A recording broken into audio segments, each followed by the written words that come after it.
ITZY collaborated with FC Barcelona through a Spotify partnership and later appeared at Seoul World Cup Stadium, wearing Barca jerseys. Barcelona shared the moment through their all social media platform like Twitter, Instagram, etc. ITZY's It's Summer was also playing during the match.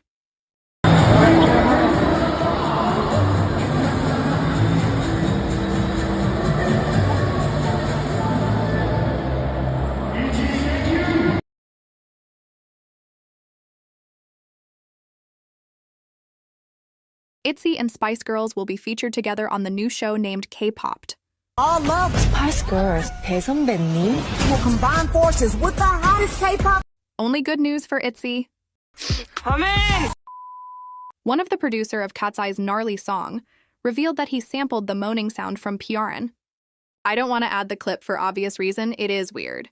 You can get the clip on Twitter or any other social media platform easily. ZB1's manager once again going viral on social media for allegedly assaulting fans on airport.